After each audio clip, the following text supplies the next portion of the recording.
Lauren Hale had never been the kind of woman to lose track of details. She spent 3 decades in logistics consulting for high-volume distributors, warehouses, freight, supply chain redesigns, and multi-region inventory audits.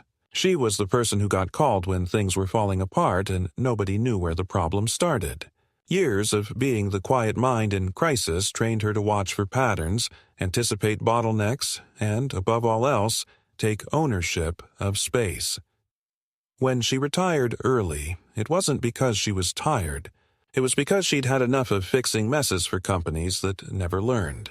Instead, she took her savings and bought land. 3 acres just outside a small but growing town in northern Georgia, nestled between a wooded slope and a secondary service road. It had once belonged to a family that operated a modest horse barn in the 70s, then sat unused for years until the property was auctioned off during the county's rural revitalization campaign. To Lauren, it wasn't just real estate. It was a reset, a space with structure she could shape, manage, and finally make hers. The old barn still stood when she moved in. Faded red panels, a leaning sidewall, rusted bolts half chewed by time, but structurally intact. She didn't want to demolish it. She wanted to preserve the bones and restore the history. That space would eventually become part studio, part storage, maybe even a modest classroom for local sustainability workshops if her plans with the community co-op moved forward. For now, she just needed it stabilized. She hired a carpenter, Ray Blevins, someone recommended by 2 separate neighbors and vouched for by a local lumberyard owner, to reinforce the roof and main beams, and paid up front for the supplies while keeping a key under the sidestone for scheduled access. Everything was documented, from the lumber drop to the work permits she pulled, even though no one technically required them for rural refurbishments under the size threshold. She was that kind of person. Clean lines, no ambiguity, no surprises. But life, as it often does, detoured. Her younger sister Alice in Arizona called one morning in March. Routine surgery had gone wrong, an infection had spread, and the hospital was saying words like complications and rehab facility. Alice's husband had passed years ago, and her daughter was working long shifts in Flagstaff. Lauren didn't hesitate. She packed what she needed, arranged a temporary property check-in through a local groundskeeper who handled seasonal maintenance, and flew west to be with her family for what was supposed to be 2 or 3 weeks. It turned into 6. When she returned in late April, the first thing she noticed wasn't the barn. It was the fence, or rather the absence of the one she had left. Her perimeter fence, a simple post and rail with a double gate, was gone. In its place stood a chain-link barrier with a bright laminated sign wired to it. Authorized access only, community storage area. Her driveway was sealed by a sliding gate with a keypad box attached, and behind it, where the barn should have stood, rose a large steel structure, not yet painted, still raw and angular, built with modern construction panels that reflected the sunlight, like mirror shards. Lauren didn't get out of her car right away. She sat there with both hands still on the wheel, her jaw locked and breath held without realizing it. There were trucks in the lot, 2 utility vehicles and 1 white box truck without markings, parked casually as if the lot had belonged to them for years. On the other side of the gate, the barn was gone. Not moved, not modified. Gone. Replaced with a warehouse. At first glance, not a massive facility, maybe 60 by 80 feet, but its clean foundation, anchored walls, and structural lines told her everything she needed to know. This wasn't a shed. This wasn't a temporary structure. It was permanent, industrial, and entirely new. She turned off the engine and opened the door, her boots hitting the gravel harder than intended. A man in a safety vest walked out from the side of the building, clipboard in hand, looking surprised but not alarmed. He squinted toward her. "Can I help you?" he asked, not unfriendly but with the tone of someone assuming authority. Yes," she said, voice even. I own this property. I'd like to know what the hell is going on." He paused, the way people do when they think they misheard something. "This lot belongs to the community council," he said. "This is the new shared warehouse project." Lauren stared at him. Not angrily, not emotionally. Cold, calculating silence. It was the look she used to give junior executives who tried to gaslight data during project reviews. "This parcel," she said slowly, "was purchased by me 2 years ago. The title is in my name. It is not shared. It is not council-controlled. It is private property, and there was a structure on it that no one had permission to touch."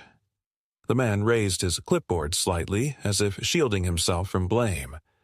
"Look, I'm just the site foreman. We were brought in with full authorization from the community infrastructure rep. The access documents are all on file." "Whose file?" she asked. "Because I guarantee you they're not in mine." He didn't have an answer to that. "You might want to speak with the development committee," he said, then turned away and walked back inside. Lauren stood there, wind blowing dust across her boots, heart drumming but mind locked in methodical gear. She walked the edge of the chain-link fence, checking for tamper points. On the east side, the original survey pin was still there, her marker, driven half a foot into the dirt. No one had removed it. They'd just ignored it. Over the next 2 hours, she made calls. First to the county assessor's office. They confirmed the parcel was still registered under her name, taxes paid in full. Then to the permit division. No record of demolition, no filed request to build on that lot. When she asked why a structure this size was allowed without inspection, they offered the only explanation that made her stomach twist. It might have been routed through the community project zone exception.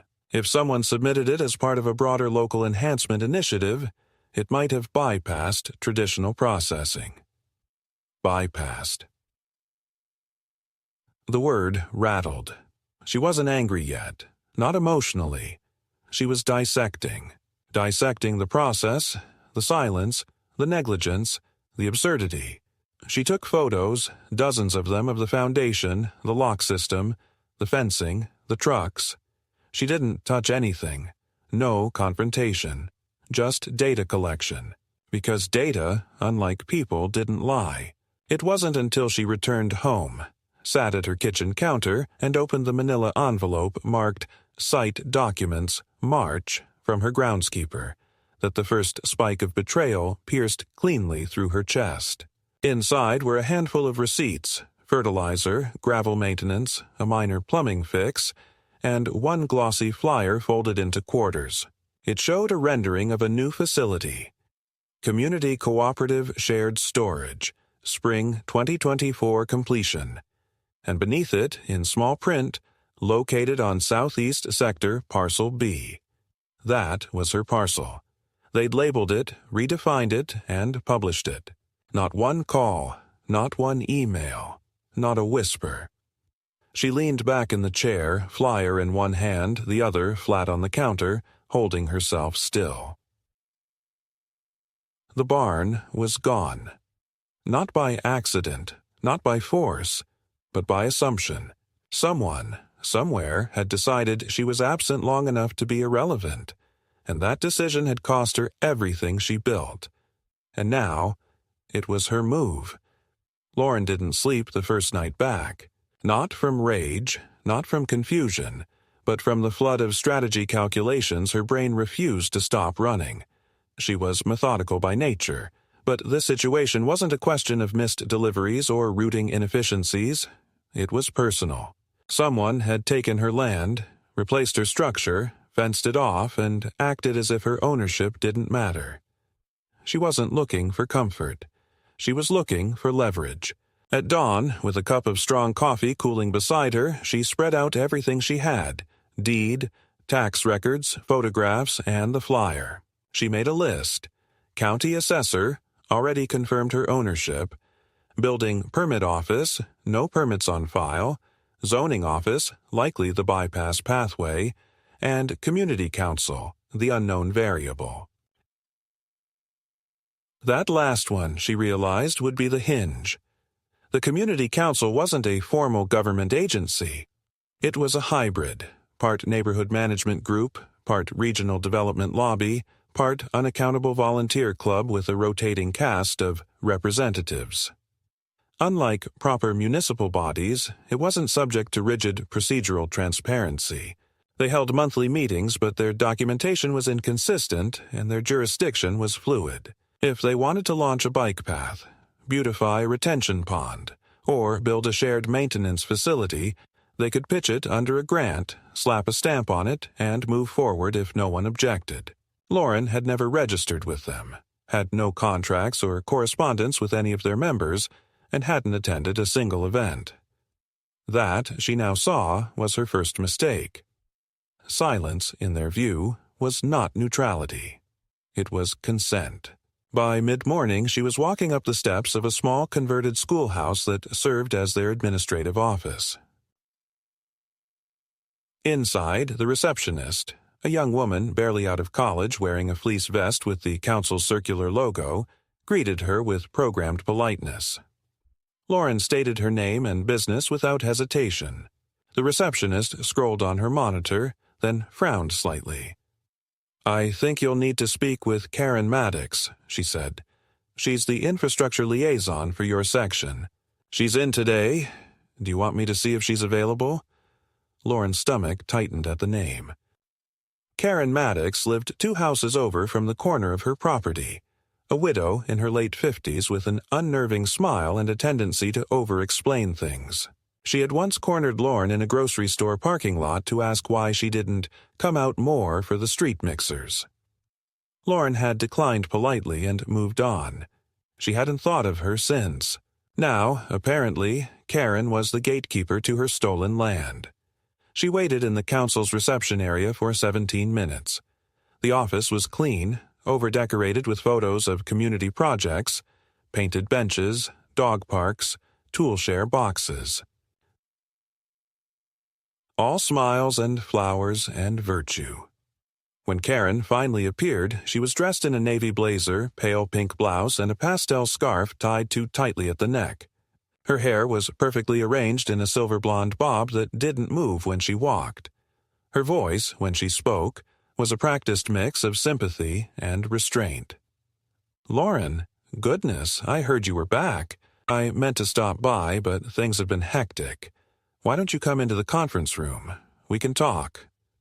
Lauren followed without a word, her hand tightening around the manila folder she'd brought. The conference room was filled with natural light and surrounded by framed architectural plans, most of them stamped with the council's insignia and dated in the last 3 years. Karen gestured to a chair and took the one opposite. "Before you say anything," Karen began, "I want you to know that what's happened on your parcel was never intended to be aggressive. It's part of a broader community integration initiative, and we all assumed, given your absence and the lack of participation, that you wouldn't be opposed." Lauren waited for her to finish. Then, with controlled precision, she slid a copy of the deed across the table, followed by the tax receipt, then a photograph of her barn from 6 weeks prior. "This," she said, "was my structure. It was demolished. There are no permits, no notifications, no legal actions authorizing that. That's criminal destruction of property, Karen, not initiative." Karen's face didn't change. She simply folded her hands. "Lauren, we didn't demolish anything. The structure was evaluated under visual inspection and classified as abandoned and hazardous. Under the revised land use allowance voted on last quarter, properties without active maintenance or development plans default into shared use territory pending reactivation. You were out of state for what, 6 weeks?" Lauren's voice dropped an octave. "There is no law that allows you to redefine ownership because someone leaves town. This isn't eminent domain, and this council isn't a court." Karen's smile sharpened, just slightly. "Of course, but this isn't about ownership. It's about functional stewardship.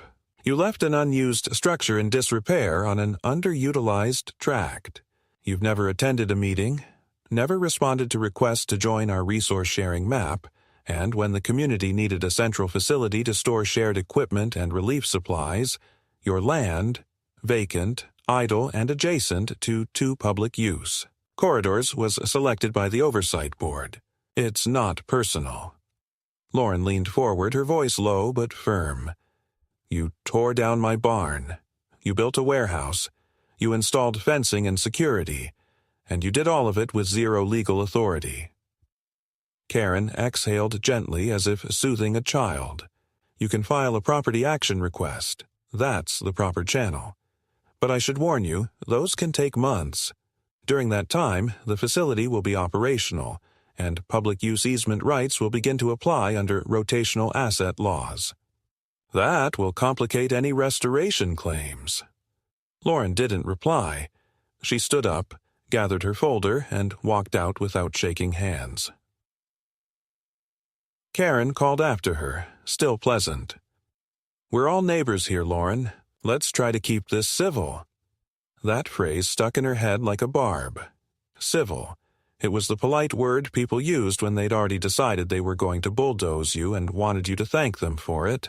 Back at home, she made more calls, this time to the district records office. She requested transcripts from the last 3 council meetings and pulled voter attendance records from the local civic hall. What she found was a disturbing pattern. Less than a dozen people meeting in informal quorum, voting on actions that affected dozens of private properties, under the umbrella of temporary enhancement zones. The county had quietly approved a resolution the year prior giving local development councils temporary zoning discretion for community benefit projects under $200,000. She also learned something worse. The funding for the warehouse had come from a grant issued by a state resilience program, matched by private donor contributions. Oh, that donor's name wasn't public, but the grant number linked back to a logistics nonprofit with ties to Karen's employer, an urban planning consultancy based out of Atlanta. The barn had been marked as voluntarily cleared in the application. There were no photos, no signature, just a checked box and a line reading, vacant, eligible for conversion. That night, Lauren sat on her back porch, her eyes fixed on the silhouette of the warehouse through the trees. A structure built on her land with her space, using money tied to someone else's influence. She could feel the strategy now. Less theft, more erosion. They didn't come with bulldozers and threats. They came with clipboards and community charters. They waited for silence and then filled it. She didn't know yet how deep this would go. But she knew one thing with absolute clarity. They had picked the wrong landowner to ignore. Lauren's next steps weren't driven by emotion, but by necessity. Once she'd confirmed the zoning backslide, the grant link, and the procedural loophole they'd used to mask the warehouse construction, she shifted into operational mode. She wasn't going to play catch-up anymore. The days of polite conversations and hopeful clarifications were over.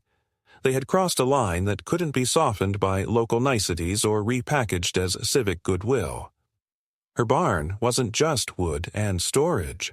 It was history, function, investment, and irreplaceable spatial authority, and they had erased it without notice. No matter how sanitized their terminology, the facts were immovable. Her property had been altered against her will, and it wasn't going to end with her writing letters to departments who passed the blame in circles.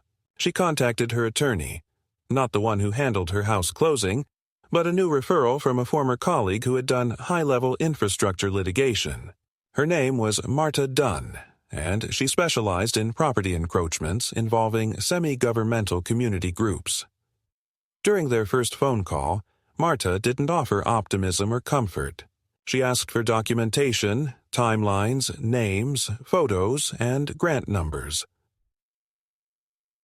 She requested scans of the flyer, proof of her travel, and the full survey plat from when Lauren had purchased the land. Then she said plainly, "You have legal standing. You're going to be stonewalled and they'll delay everything to erode your options. I'll file an immediate cease and desist against all operations on the facility, and I'll initiate an injunction. But you need to understand, They won't stop unless you make them. And by make, I mean you hit them where it hurts. Money, usage, political visibility. Lauren nodded, even though Marta couldn't see her. She understood. She had used that strategy herself in boardrooms across the country. The difference was, this time it was her ground. Her actual ground. And they were betting on her being too isolated, too procedural, too unwilling to disrupt the friendly community order. They thought the illusion of collective benefit would scare her into compliance. The next day, Marta served the formal cease and desist to the council and its legal proxy. Lauren, in turn, posted a printed version on the front fence of the warehouse herself. Bold, laminated, unmissable. She didn't need a security camera to record it. Visibility wasn't the point. It was a message, direct and unapologetic. The land is not free. The next step was to lock the public's access to the facility down. As long as trucks came and went, as long as deliveries were accepted and equipment was stored, the infrastructure had inertia. That had to stop. Lauren spoke with the county utilities department and discovered that while the warehouse had been fast-tracked for water and electricity, the power account was still in pending verification, meaning that the lines were drawn and transformer. Hookups made, but active supply hadn't yet been fully activated. She filed a property dispute with the grid operator, citing unauthorized construction and pending litigation, and requested a formal hold on energizing the site. It wouldn't last forever, but it gave her a window. As for water, she submitted a protest letter to the planning board with supporting documents from Marta, requesting a suspension of non-residential service provisioning until land ownership disputes were resolved. The gears moved slowly, but once a dispute was logged, bureaucrats treaded carefully. No one wanted to be personally liable for approving access that turned out to be illegal. But despite the legal pressure, the warehouse didn't sit dormant. Within a week of the cease and desist being posted, someone had removed the sign, repainted the fence, and mounted a new placard in its place: Authorized Project Zone, Community Priority Allocation. Lauren didn't bother reporting the vandalism. Instead, she documented everything. Then she did something unexpected. She hired a mobile security company, not for herself, but to park an unmarked patrol car along the edge of the lot with lights on during overnight hours. She wasn't bluffing or staging. She needed to assert a presence.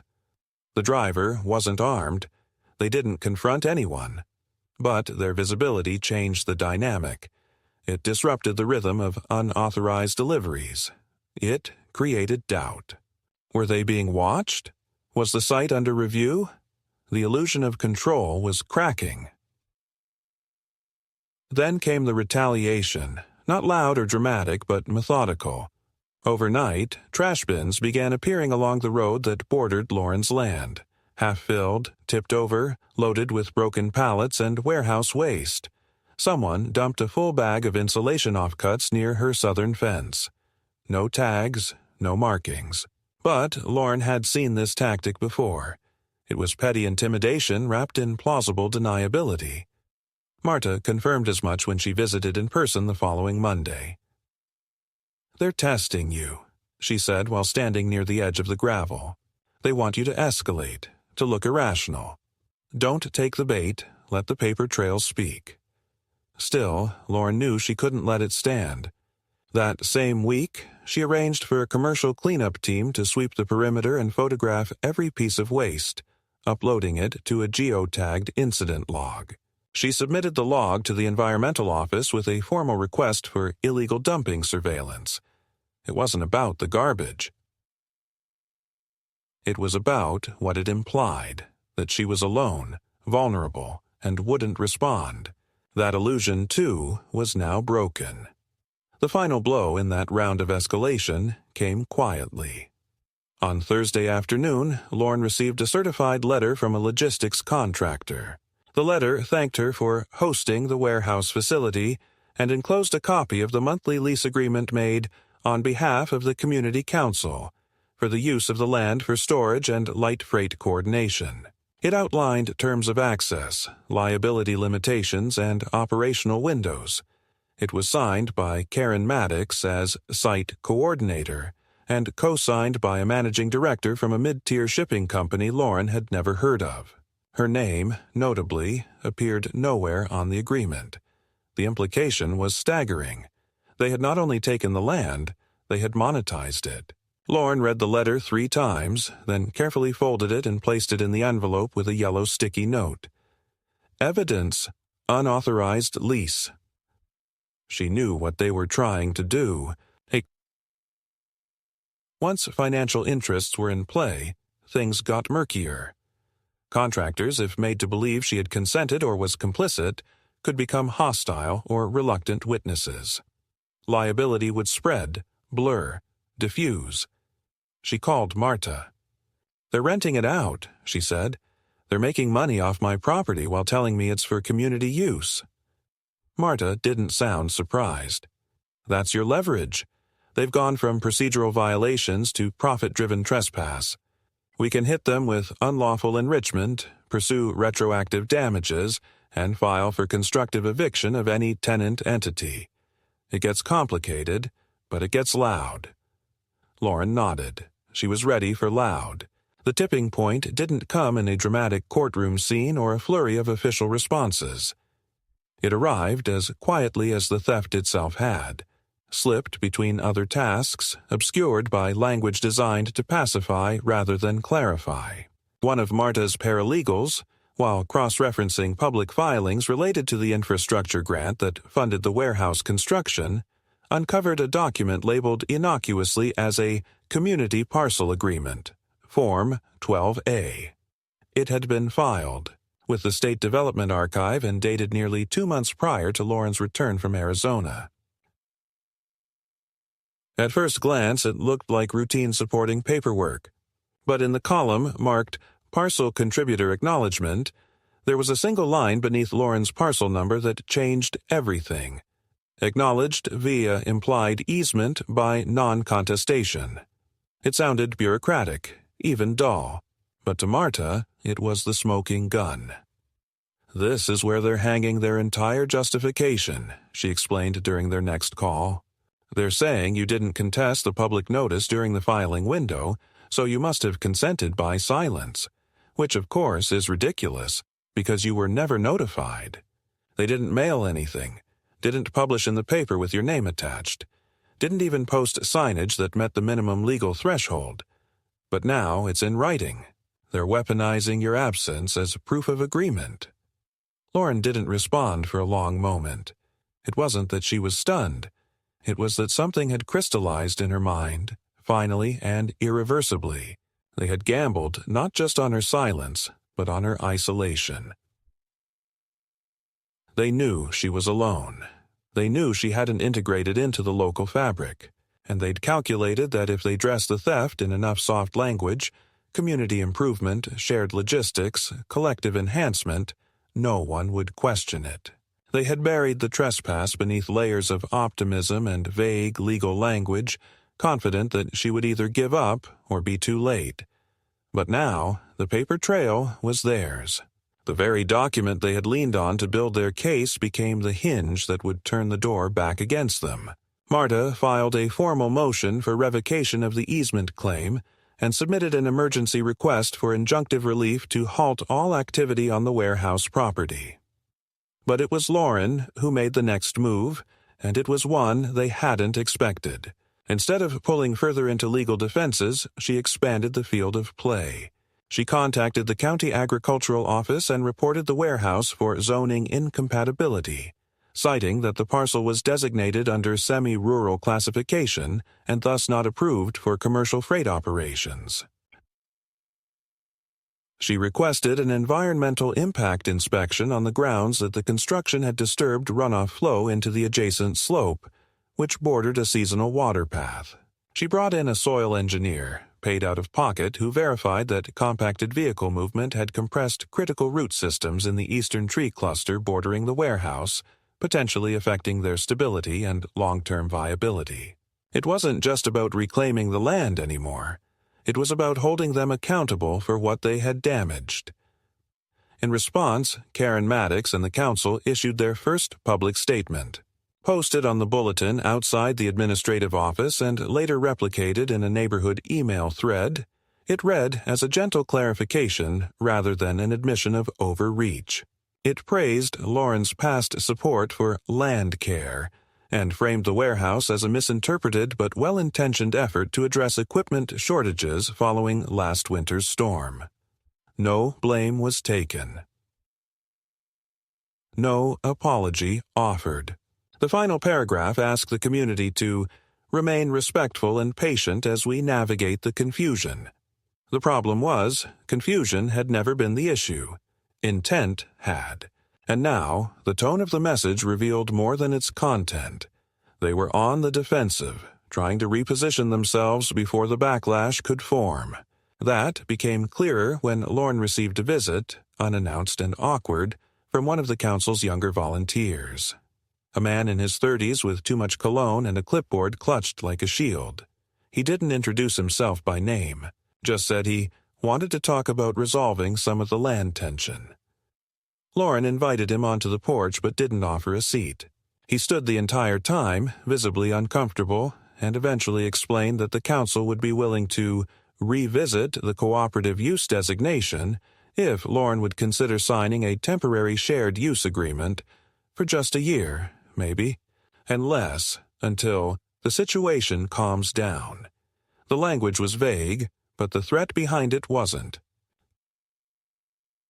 If she signed, the lease payments would presumably continue, and any chance of financial or legal reparation would vanish. She refused. Quietly, directly. She told him the parcel was not for sale, lease, co-use, or symbolic reassignment. It was hers. And every day that structure remained standing without her consent was a day they owed her. The man didn't argue.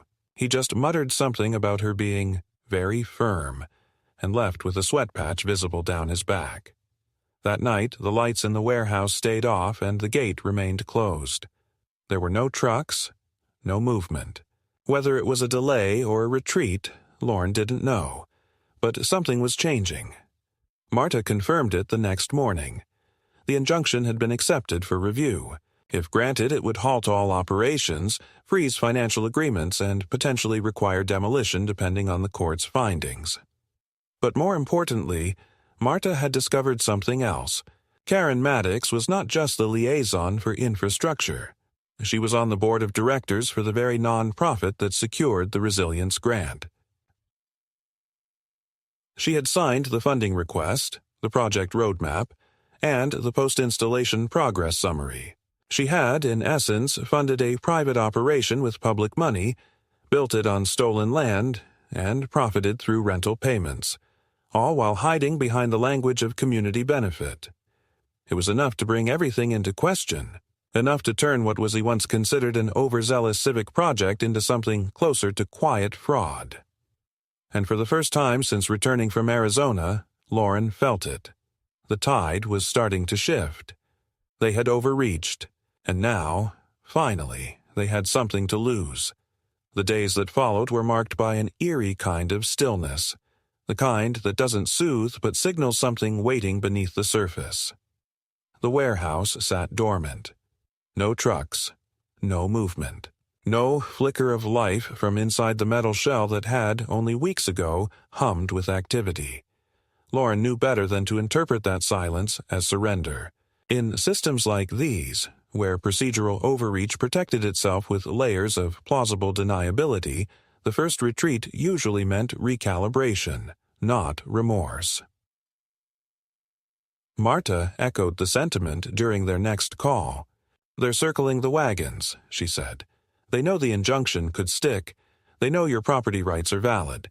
But what they're hoping now is that you'll exhaust yourself. They want attrition. They're not going to escalate with lawyers. They'll escalate with process." That prediction proved correct by the end of the week. Lauren received 2 envelopes in the mail, both postmarked from the county zoning board, each stamped with red ink that tried too hard to look official. The first notified her of a pending review for code compliance related to improper drainage infrastructure leading to potential runoff issues from private lot 4D.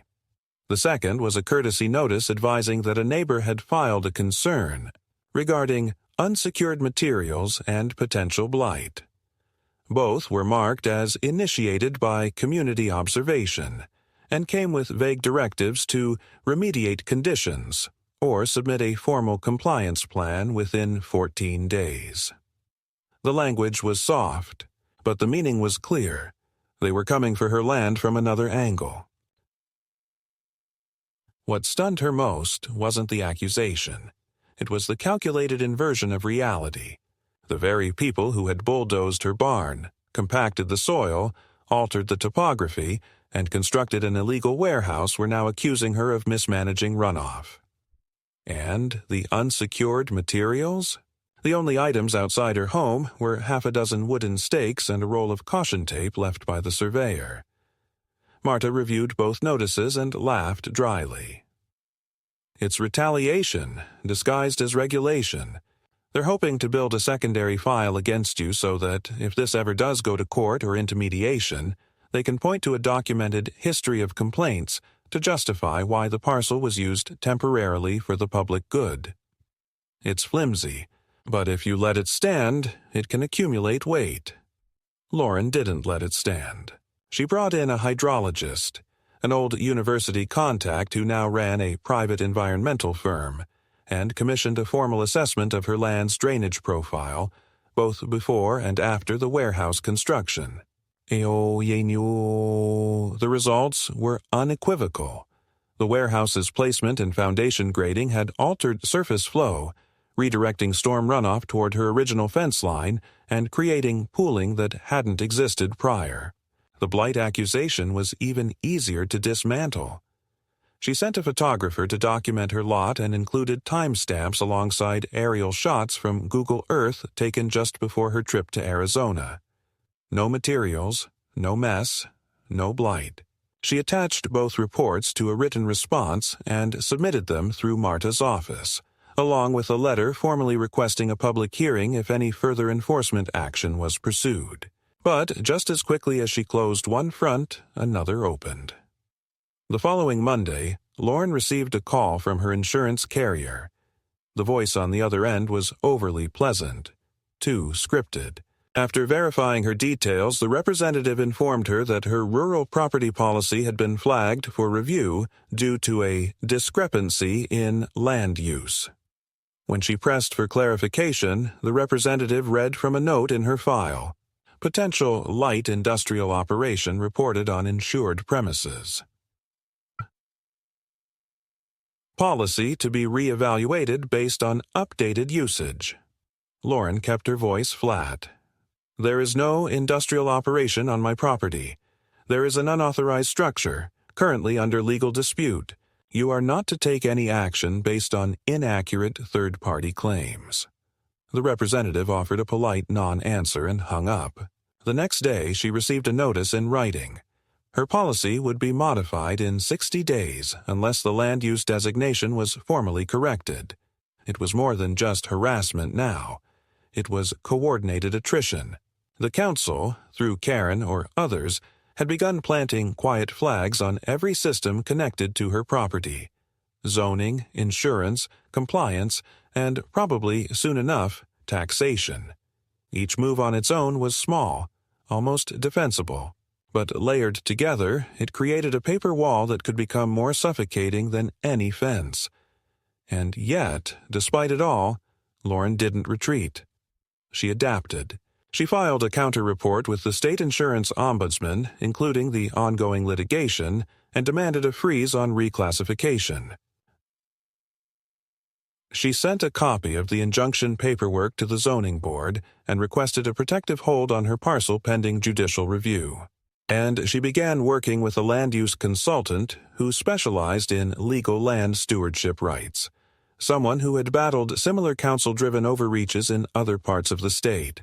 The consultant advised her to shift her approach, not to defense, but offense. "You're still reacting," he said. "They've been controlling the narrative. You need to seize the frame.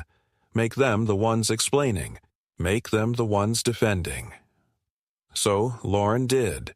She drafted a public letter, not a rant, not an accusation, but a detailed account of the timeline, the property violations, the destruction of her barn, and the lease arrangement uncovered by Marta. She didn't send it to the council. She sent it to the homeowners who lived around her, printed in full on cream paper, no branding, no gloss. Just facts. One neighbor, a man named Russell, who had kept his distance since the warehouse first appeared, showed up at her gate 2 days later. "I didn't know," he said. "I thought you donated the land." "That's what they said." Lauren just nodded and handed him a copy of the hydrology report. More neighbors followed. Slowly. Not in protest, not in mobs, but in trickles of polite knocks and curious conversations. One woman admitted that she had voted in favor of the shared use proposal, but hadn't realized which parcel was being used. Another said her husband worked with the freight company leasing the warehouse and had assumed Lauren was a partner. In every case, Lauren made one point very clear. "They did this without my consent. If it can happen to me, it can happen to you." It wasn't a movement. Not yet. But it was erosion. Of their control, of their narrative, of the careful image Karen had painted of benevolent oversight. Word spread. Slowly, but surely, it spread. Then, as if sensing the momentum shift, the council lashed out. Late one Thursday night, after returning from a meeting with Marta and the consultant, Lauren found her front gate chain-cut and left dangling, like an afterthought. Inside her property, tire tracks ran in a wide arc across her grass, leading up to the side yard and circling back. Nothing was stolen. Nothing was damaged. But the message was unmistakable. "We can reach you." The police took a report, documented the tracks, and promised to increase patrol visibility. But Lauren knew it was theater. No fingerprints, no cameras, no suspects, just a performance of law. She didn't cry. She didn't flinch. The next morning, she replaced the chain with a reinforced steel bar and mounted 2 additional solar-powered floodlights at the gate. She contacted the same security firm she had used before and arranged for overnight patrols to resume, this time with live monitoring. But it was what came 3 days later that nearly broke her composure. A letter, delivered not by mail but by courier, bearing the logo of a firm she didn't recognize. Inside, the language was colder, clinical.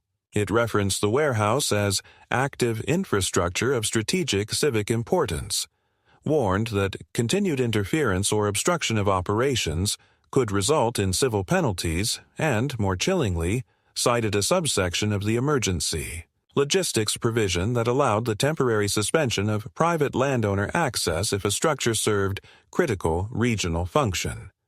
The implication was clear. If she pushed harder, they might try to claim her entire parcel under a faux emergency order. Marta was furious. It's bluff, posturing, but dangerous posturing. They're willing to pretend the warehouse is vital infrastructure to push you out. That's not just unethical. It could cross into fraud. But Lauren wasn't afraid anymore. She had seen the center of the web. She had watched them lie, maneuver, distort, and exploit every administrative shadow they could find. What they hadn't counted on, what they never imagined, was that someone like her would fight back with the same precision, the same stamina, and the same relentless strategic calm. They had declared war on paper, and now she would bring fire to the page. The morning the injunction was granted, there were no sirens, no shouting, no dramatic removals. Just a terse email from Marta with a PDF attachment and the subject line, "It's done." Lauren read the court order twice, slowly, her eyes tracing every line like scripture. The warehouse, per judicial directive, was now under operational freeze. No deliveries, no tenant access. No further development. Any violation would constitute contempt of court.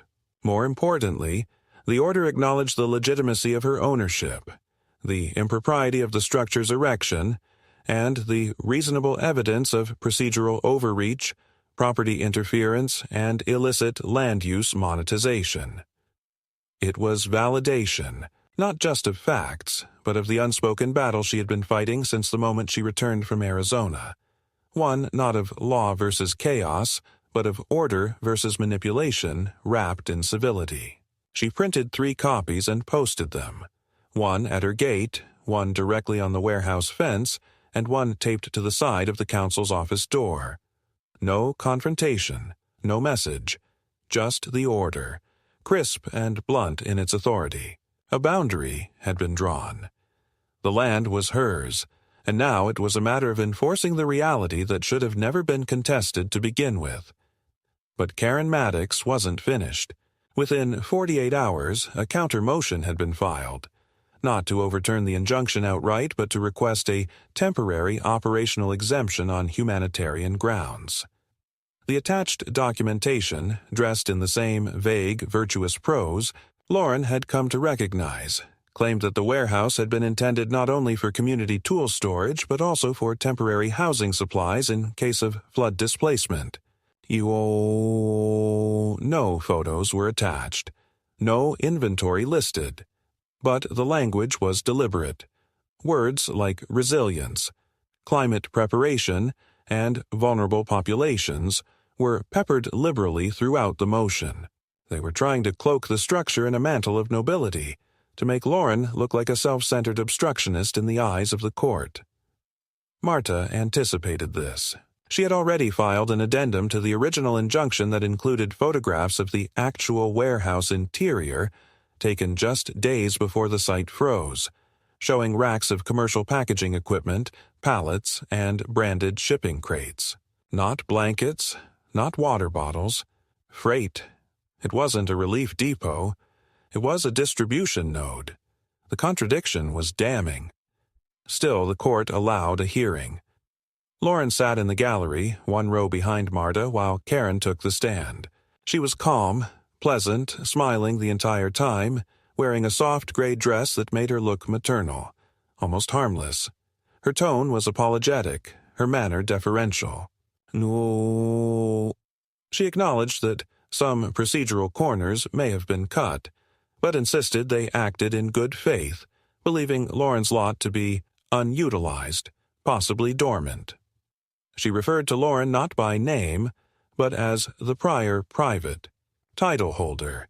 She smiled as she described the warehouse as a hopeful symbol of what community-driven projects can achieve when we prioritize collective need over rigid individualism.